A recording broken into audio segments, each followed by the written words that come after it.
नमस्कार दोस्तों, स्वागत है आपका अपने YouTube चैनल में।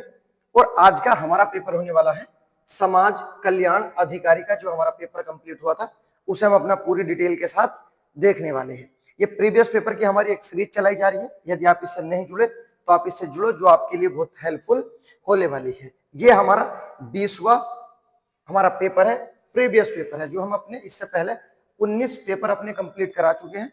आप प्लेलिस्ट में जा सकते हो, आपको यहाँ पर ये अपने सभी जितने पेपर कराए हैं सब आपको मिल जाएंगे।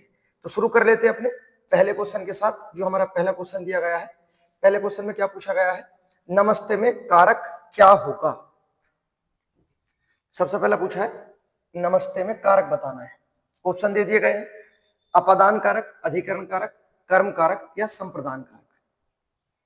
पहले तो कारक के बारे में आपको याद रखना कि कारक को क्या कहते हैं हम। कारक को परसर्ग बोला जाता है, कारक के चिन्हों को विभक्ति बोला जाता है। उसके बाद कारक के भेद कितने होते हैं, अगर पूछा जाए कारक के भेद तो कारक के 8 भेद होते हैं। उसके बाद क्वेश्चन पूछा जाता है सर्वनाम में कारक के कितने भेद होते हैं, तो बताना सर्वनाम में कारक के 7 भेद होते हैं। एक कारक जो सर्वनाम में समाप्त हो जाता है कौन सा कारक होता है, संबोधन कारक होता है। संबोधन कारक को कारक में समाप्त कर दिया जाता है। कारक जो होते हैं हमारे क्या होते हैं, अविकारी होते हैं। अगर बात कर लेते हैं कारक की परिभाषा, कारक की परिभाषा क्या होती है तो बताना संज्ञा सर्वनाम को क्रिया के साथ जोड़ने वाले शब्द जो कहलाते हैं क्या कहलाते हैं, हमारे कारक कहलाते हैं। ठीक है, तो कारक के बारे में याद रखना। अब देखते हैं जो हमारा क्वेश्चन दिया गया है नमस्ते में। जब हम किसी को नमस्ते करते हैं तो नमस्ते की गई है और वो सदा के लिए दे दी गई है। और जब कोई चीज सदा के लिए दे दी जाती है तो किस कारक में आती है, तो ये होती है हमारे संप्रदान कारक में। ये क्वेश्चन रिपीट है, इससे पहले हम अपने प्रैक्टिस सेट में इसी तरह का क्वेश्चन कर चुके हैं।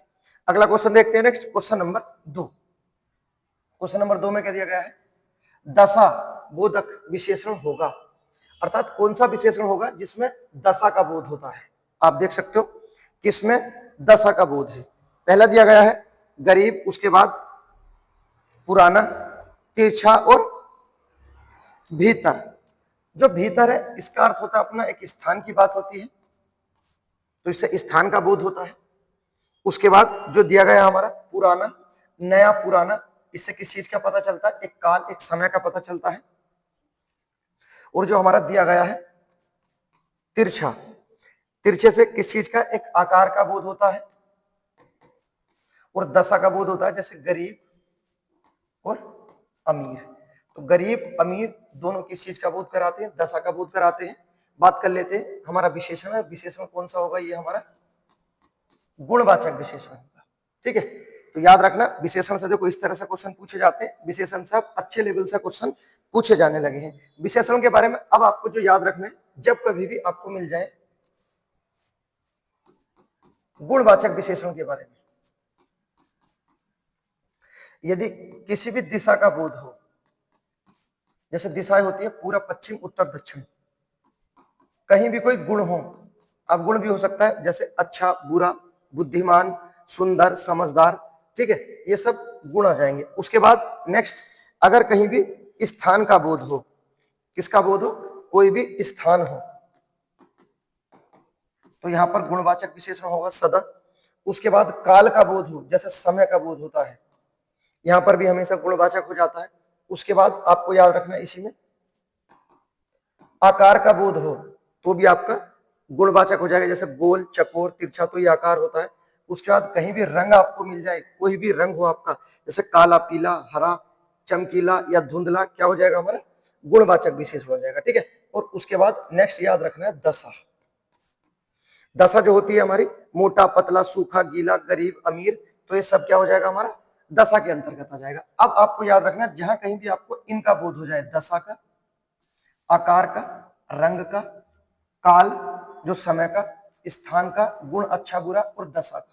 ठीक है, दशा 2 बार लिख दी, नहीं दिशा और दशा दोनों अलग अलग है, याद रखना। दिशा पूरा पश्चिम उत्तर दक्षिण हो जाएगी। ठीक है, और जो हमारी दशा दी गई है मोटा, पतला, सूखा, गीला, गरीब, अमीर, रोगी, ये सब हो जाएंगे।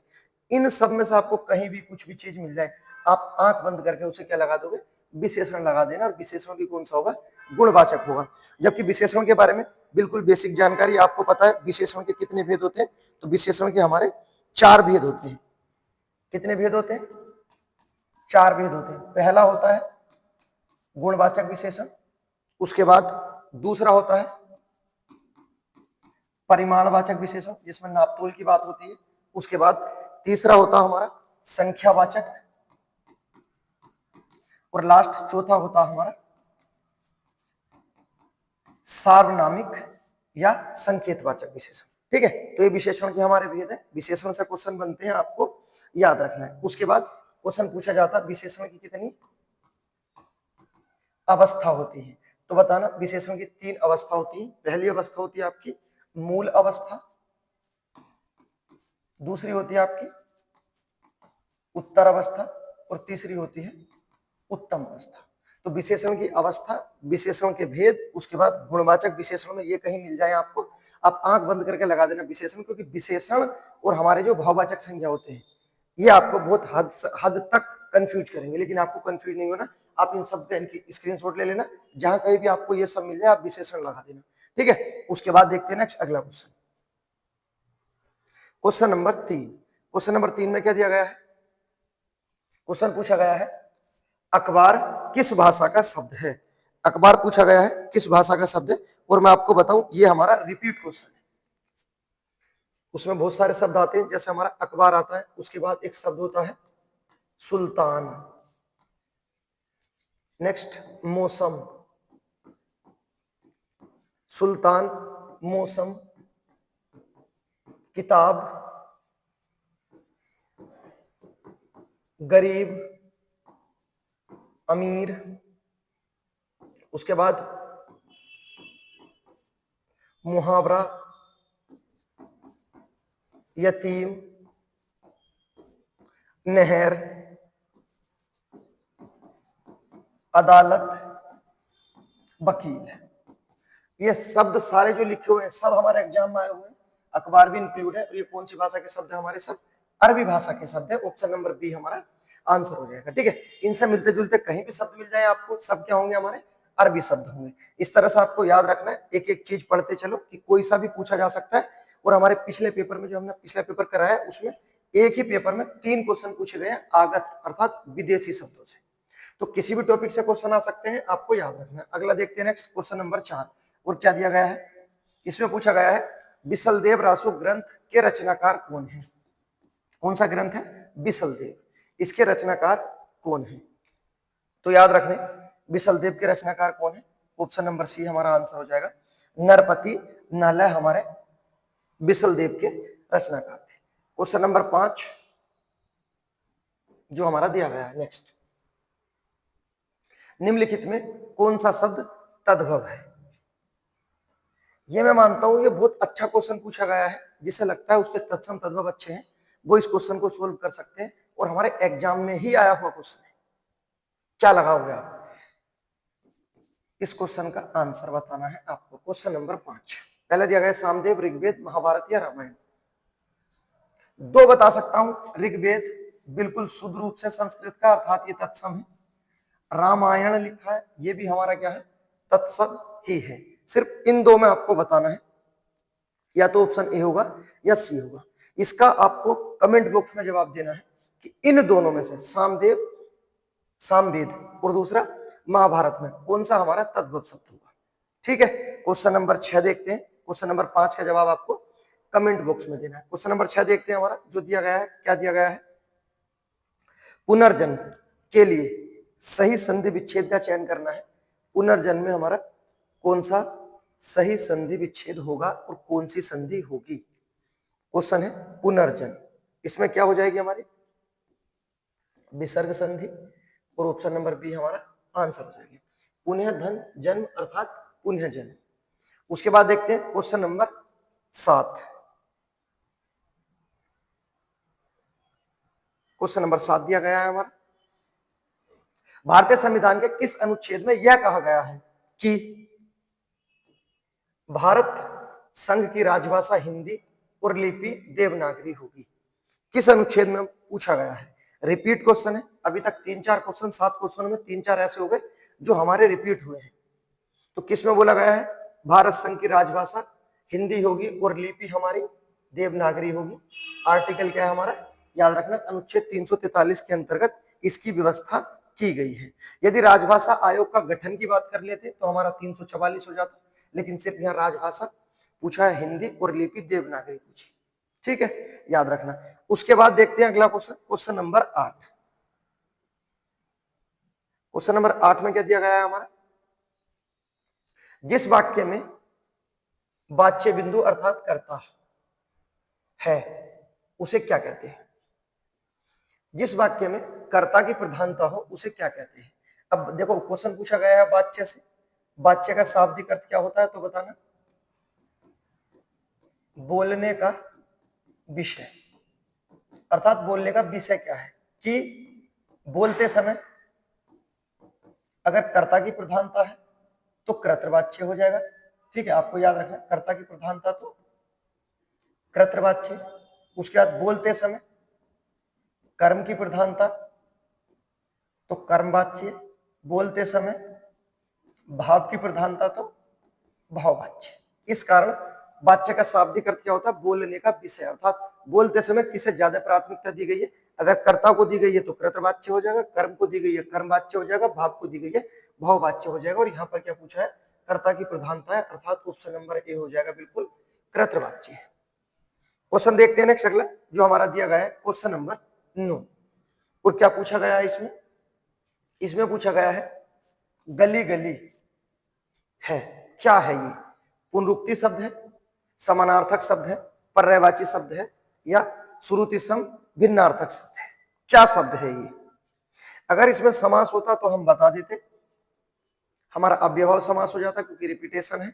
लेकिन यहाँ क्या पूछा है? समास नहीं पूछा है, यहाँ पर बस इतना पूछा है ये क्या है हमारा? गली गली। तो ये क्या हुई है? दोनों शब्दों की पुनरुक्ति हुई है, तो क्या हो जाएगा? पुनरुक्त शब्द हमारा हो जाएगा। ऑप्शन नंबर ए हमारा आंसर हो जाएगा। क्वेश्चन नंबर 10 देखते हैं। और 10 में क्या दिया गया हमारा? निम्नलिखित विकल्पों में से अशुद्ध छाटना, अर्थात भिन्न छाटना है। निम्नलिखित शब्दों में से बेमेल शब्द हमें छाटना है, अर्थात 3 एक से हैं और एक हमारा अलग दिया गया है। कौन से शब्द है? पहला दिया गया हमारा मारुत, समीर, अनिल और अनल। कौन सा शब्द होगा जो हमारा बेमेल होगा, अर्थात 3 से भिन्न होगा? तो ये ऑप्शन नंबर सी हो जाएगा हमारा, अनल। किसका पर्यायवाची है? हमारा आग का। जबकि अन्य सब हमारे किसके हैं? ये हवा के पर्यायवाची है। ठीक है, जबकि अनल आग का पर्यायवाची है। उसके बाद देखते हैं नेक्स्ट क्वेश्चन नंबर 11। देखते हैं जो क्वेश्चन दिया गया है, क्वेश्चन नंबर 11। और क्वेश्चन नंबर 11 में क्या दिया गया है देख लेते एक बार। जिन वर्ण है, ये वर्ण याद रखें, जिन वर्णों का उच्चारण पारंपरिक वर्णमाला के बीच अर्थात स्वर व व्यंजनों के बीच स्थित हो उन्हें क्या कहते हैं? क्वेश्चन पूछा गया है उन शब्दों को क्या कहते हैं जिनका उच्चारण स्वर और व्यंजनों के बीच किया जाता है। परिभाषा पूछी गई है और ये परिभाषा किसकी है? तो आप हमेशा के लिए याद रखना, ये जो होते हैं हमारे अंतस्थ व्यंजन। अंतस्थ व्यंजन क्या होते हैं? तो याद रखना, इन्हें हम स्वर और व्यंजनों के बीच की कड़ी मानते हैं। तो स्वर और व्यंजन के बीच की कड़ी किसे माना गया है? आपको बताना, अंतस्थ व्यंजन। ऐसा क्यों है अभी देख लेते हैं। क्योंकि अंतस्थ व्यंजन के बारे में जब हम पढ़ते हैं कि अंतस्थ व्यंजन की संख्या कितनी है, तो पढ़ते हैं हम अंतस्थ व्यंजनों की संख्या 4 है। कौन कौन से होते हैं? ये, रे, ले और बे, यही हमारे अंतस्थ व्यंजन। अंतस्थ व्यंजन के बारे में जो आपको याद रखना है कि जो हमारे पहला और लास्ट वाले हैं दोनों, ये और बे, ये क्या होते हैं? हमारे अर्धस्वर होते हैं। ठीक है, देखो आधे स्वर बनते चले गए। जबकि जो हमारा रे है ये क्या होता है? रे हमारा लुंठित है क्योंकि बोलते समय जीभ हमारी लुढ़क जाती है। इसे ही क्या बोलते हैं? रे को ही हम कंपन जात बोलते हैं। कंपन जात रे को ही बोलते हैं। ठीक है, उसके बाद नेक्स्ट रे को ही बोलते हैं प्रकंपित। प्रकंपित, ठीक है, ये हमारे रे के ही नाम है, हमारे एग्जाम में पूछे जाते हैं, आपको याद रखना। उसके बाद नेक्स्ट जो हमारा ले दिया गया है इसे क्या बोलते हैं हम? इसे बोलते हैं पार्श्विक व्यंजन। तो इस आधार से हमारे अंतस्थ व्यंजन से क्वेश्चन बनते हैं, आपको याद रखना है। जबकि उच्चारण के आधार पर अगर हम इनकी बात करें, जो हमारा यह है, इसका उच्चारण स्थान होता है हमारा तालु, तालु भाग से करते हैं। रे और उसके बाद ले, दोनों का हो जाता है दंत। और जो बै होता है हमारा, इसका उच्चारण स्थान होता है दंत ओष्ठ। ठीक है, इस तरह से आपको याद रखना है। अंतस्थ व्यंजन से क्वेश्चन पूछे जाते हैं। और ये देखो यहां पर क्या था, परिभाषा पूछी गई है। क्या परिभाषा थी? स्वर और व्यंजनों के बीच की कड़ी बोला गया है किसे? तो बताना डायरेक्ट अंतस्थ व्यंजन को। अब इनसे क्वेश्चन बनता है, आगे से कभी कोई बनता हुआ है, आप क्लियर है?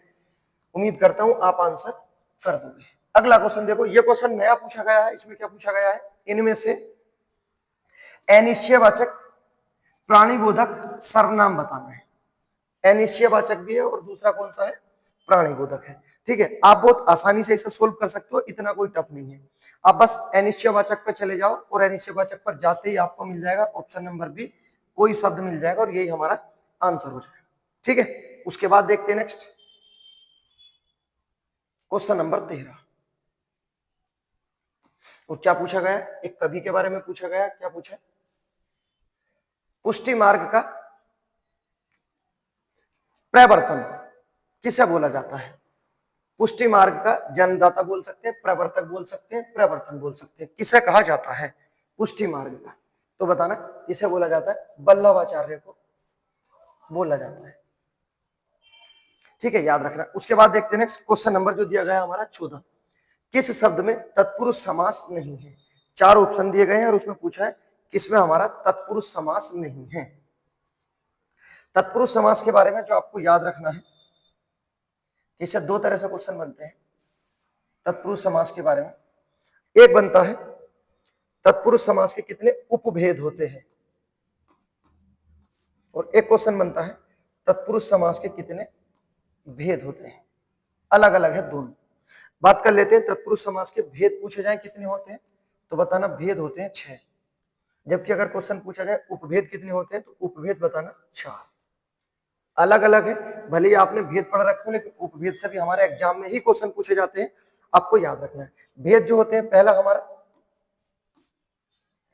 कर्म आता है तत्पुरुष समास, दूसरा कर्ण तत्पुरुष समास, तीसरा संप्रदान तत्पुरुष समास, उसके बाद अपदान तत्पुरुष समास, अपदान के बाद संबंध तत्पुरुष समास, और लास्ट हो जाता है हमारा अधिकरण। तो ये होते हैं हमारे तत्पुरुष समास के भेद। कितने होते हैं भेद? तो बताना सर 6 भेद होते हैं। लेकिन आपको अब एडवांस हिंदी के साथ ये भी याद रखना कि उपभेद भी पूछे जाते हैं, कितने होते हैं? तो बताना उपभेद होते हैं आपके 4। पहला होता है नगण्य तत्पुरुष समास, और ये क्वेश्चन पूछा गया कि नगण्य तत्पुरुष समास किसका भेद है, तो बताना तत्पुरुष समास का एक उपभेद है। उसके बाद एक होता है अलुक तत्पुरुष समास, चौथा होता है उप पद तत्पुरुष समास, और लास्ट होता है लुप्त पद तत्पुरुष समास। इस तरह से हमारे क्वेश्चन पूछे जाते हैं। ठीक है, तो याद रखना तत्पुरुष समास से क्वेश्चन पूछा गया था, पूछा गया कौन सा नहीं होगा, आपको पता चल गया होगा कौन सा नहीं होगा। दाल और रोटी नहीं होगा, तो इसमें कौन सा हो जाएगा? ये हमारा द्वंद्व समास हो जाएगा, यही हमारा आंसर माना गया है। ठीक है, उसके बाद देखते हैं नेक्स्ट अगला question, question number 15। Question number 15 दिया गया है, और ये भी देखो हमारा क्वेश्चन तो पूछा गया है बड़माला से। अच्छा क्वेश्चन है, इसमें परिभाषा पूछ ली गई है, जैसा हमारे बड़माला से अंतस्थ व्यंजन की परिभाषा पूछी गई थी, सेम इसी तरह से यहाँ पर परिभाषा पूछ ली गई है। इसका आंसर बताना आपको। देखो, जिस स्वर के उच्चारण में मुख विवर पूरा खुल जाए वह क्या कहलाता है? स्वर पूछा है जिसके उच्चारण में पूरा मुंह खुला रह जाए हमारा, उसे हम क्या कहते हैं? जिसमें पूरा मुंह हमारा खुला रह जाए, क्या कहते हैं उसे? अब देखो यहां पर याद रखना, जो क्वेश्चन पूछा गया है हमेशा के लिए याद रखना, मुख से क्वेश्चन पूछा गया है। और मुख के आधार पर स्वर कितने होते हैं? तो बताना मुख के आधार पर स्वर हमारे 4 होते हैं। पहला कौन सा होता है? पहला होता है हमारा विव्रत, दूसरा होता है अर्ध विव्रत। उसके बाद दूसरा होता है हमारा अर्ध संवृत और लास्ट होता है संवृत। तो मुख के आधार पर स्वरों के कितने भेद होते हैं? तो बताना, मुख के आधार पर स्वरों के 4 भेद होते हैं, विव्रत, अर्धविव्रत, अर्धसंवृत और संवृत। जो हमारा दिया गया है विव्रत, इसमें क्या होता है? जो क्वेश्चन ये पूछा गया है इसका आंसर विव्रत होगा। इसमें क्या होता है? इसमें मुख जो होता है पूरा खुला होता है। क्या होता है? पूरा मुख खुला होता है, याद रखना। उसके बाद नेक्स्ट जो हमारा अर्धविव्रत है, इसमें क्या होता है? इसमें हमारा आधा मुख खुला होता है। अर्धसंवृत में क्या होता है? इसमें हमारा आधा मुख बंद होता है और इसमें हमारा, याद रखना, मुख बंद होता है। यह परिभाषा है। और देखो हमारे एग्जाम में विव्रत की परिभाषा पूछ ली गई है कि जिसका उच्चारण करते समय पूरा मुख खुला हो, अर्थात पूरा मुख खुला रहे, उसे क्या कहते हैं? विव्रत कहते हैं। अगर होता आधा मुख खुला रहे उसे अर्धविव्रत कहते हैं। अगर कहते हैं आधा मुख बंद हो उसे अर्धसंवृत कहते हैं। होता पूरा मुंह बंद हो उसे संवृत कहते हैं। ऑप्शन नंबर किस में दिया गया है हमारा? विव्रत। तो ऑप्शन नंबर सी हमारा आंसर हो जाएगा। 2 क्वेश्चन पूछे गए स्वरों से और दोनों पूछे गए स्वरों की परिभाषा से। उसके बाद देखते हैं नेक्स्ट अगला क्वेश्चन, क्वेश्चन नंबर 16। और इसमें क्या दिया गया है? क्वेश्चन नंबर 16 में पूछा गया है विलोम शब्द, विपरीतार्थक शब्द। और किसका बताना है? सामीस का विपरीतार्थक शब्द बताना है। किसका पूछा गया है? सामीस का विपरीतार्थक शब्द हमारा क्या होगा? ऑप्शन भी दे दिए गए हैं। पहला दिया गया है निरामीस, उसके बाद अनामीस, नामीस या आमीस। क्या होगा हमारा सामीस का विपरीतार्थक शब्द? तो इसका हो जाएगा सामीस का ऑप्शन नंबर ए हमारा निरामीस। उसके बाद देखते हैं नेक्स्ट अगला क्वेश्चन। नेक्स्ट क्वेश्चन कभी से क्वेश्चन पूछ लिया गया है। क्या पूछा गया है? आदिकाल, जो हमारा सबसे प्राचीन काल था, आदिकाल को किसने सिद्ध सामंत काल कहा था? आदिकाल को सिद्ध सामंत काल कहने वाले व्यक्ति का नाम यहां पर पूछा गया है। किसने आदिकाल को सिद्ध सामंत काल कहा था? तो आपको याद रखना, आदिकाल को सिद्ध सामंत काल कहने वाले व्यक्ति कौन थे? राहुल सांकृत्यायन थे। राहुल सांकृत्यायन के बारे में आपको याद रखना है कि इन्होंने 1930 में कहा? श्रीलंका में बौद्ध धर्म अपना लिया था और तभी से इनका नाम पड़ा है राहुल। जबकि 1930 से पहले इनका वास्तविक नाम क्या था? या इनका वास्तविक नाम पूछा जाता तो बताना केदारनाथ पांडे। केदारनाथ पांडे पूछा जाता कई बार एग्जाम में पूछा गया केदारनाथ पांडे किसका वास्तविक नाम है? तो राहुल सांकृत्यायन का नाम है। पूछा जाए इनका संबंध कहां से है? तो राहुल सांकृत्यायन का संबंध उत्तर प्रदेश से था। ठीक है, ये उत्तर प्रदेश के आजमगढ़ के रहने वाले थे। बात कर लेते हैं इनके जन्म के बारे में। तो बताना 1893 में इनका जन्म हुआ था और उसके बाद 1963 में इन्होंने अपनी आखिरी सांस ली थी। तो 1893 से 1963 तक का इनका सफर रहा। उस बीच में ये बौद्ध धर्म भी अपना लेते हैं 1930 में। याद रखना, राहुल सांकृत्यायन भारतीय इतिहास के ऐसे कवि हैं जिन्होंने सर्वाधिक यात्रा की है और इसी कारण इनका उपनाम आता है। क्या बोलते हैं इन्हें हम? हिंदी यात्रा साहित्य का पिता। राहुल सांकृत्यायन के बारे में याद रखना, हिंदी यात्रा साहित्य का पिता बोला जाता है किसे? राहुल सांकृत्यायन को। ठीक है, क्योंकि इन्होंने कहां कहां की यात्रा की थी आपको याद रखना, जापान, श्रीलंका, लद्दाख, ऐसे ऐसे देशों की, ईरान, इराक, सब देशों की इन्होंने यात्रा की थी। आपको याद रखना, इन्हें घुमक्कड़ पंडित के नाम से भी जाना जाता है।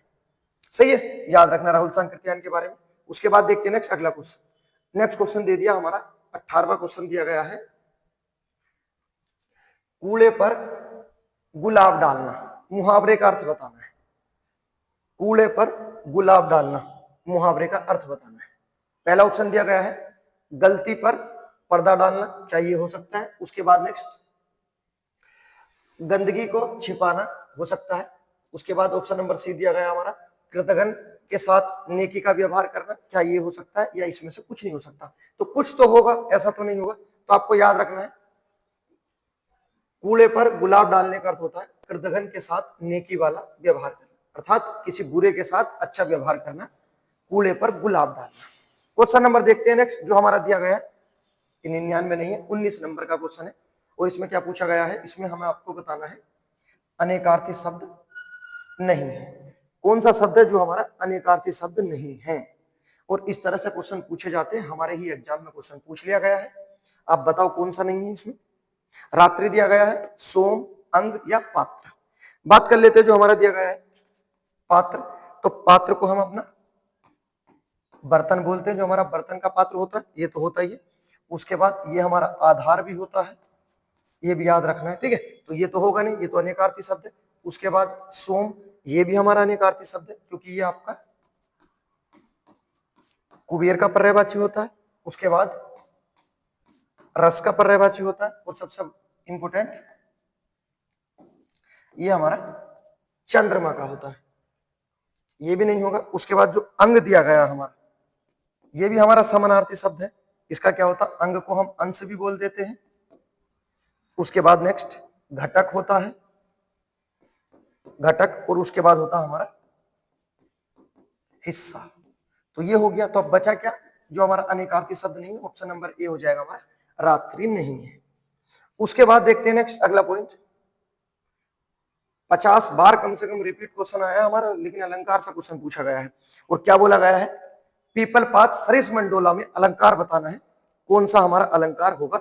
पीपल पात सरिस मंडोला में अलंकार बताना है। अलंकार जिसका शाब्दिक अर्थ होता है सजावट करना। क्या होता है? सजावट करना। अलंकार के भेद होते हैं, कितने भेद माने गए हैं? 2 माने जाते हैं, ठीक है। आधुनिक आधार पर 3 भी माने जाते हैं। पहला होता है हमारा शब्द अलंकार, दूसरा होता है अर्थ अलंकार। और जब शब्द और अर्थ दोनों अलंकारों का प्रयोग एक साथ कर लिया जाता है, तब उस अलंकार को क्या कहते हैं? तो याद रखना, आधुनिक अलंकार बोलते हैं। आधुनिक अलंकार में हम दोनों का प्रयोग करते हैं, ठीक है। जबकि क्वेश्चन जो हमारा बनता है वो 2 ही सही बनता है, या तो शब्द पूछे जाते हैं या अर्थ पूछे जाते हैं। अलंकार के बारे में याद रखना, यहाँ जो क्वेश्चन पूछा गया है, पीपल पात सरिसमन डोला, रिपीट क्वेश्चन है। सा, सी, से, ऐसे, जैसे, सरिस, ये सब किस में आते हैं? तो ये आते हैं हमारे उपमा अलंकार में। आंसर क्या हो जाएगा? उपमा अलंकार। उपमा अलंकार के बारे में जो आपको याद रखना है मेन चीज, कि इसके अंग पूछे जाते हैं। उपमा अलंकार के अंग कितने होते हैं आपको बताना है, 4। नेक्स्ट क्वेश्चन पूछा जाता है उपमा अलंकार के भेद बताने, तो भेद होते हैं 3। छोटी सी गलती होगी और हमारा क्वेश्चन गलत हो जाएगा, लेकिन आपको गलत नहीं कर रहे हो।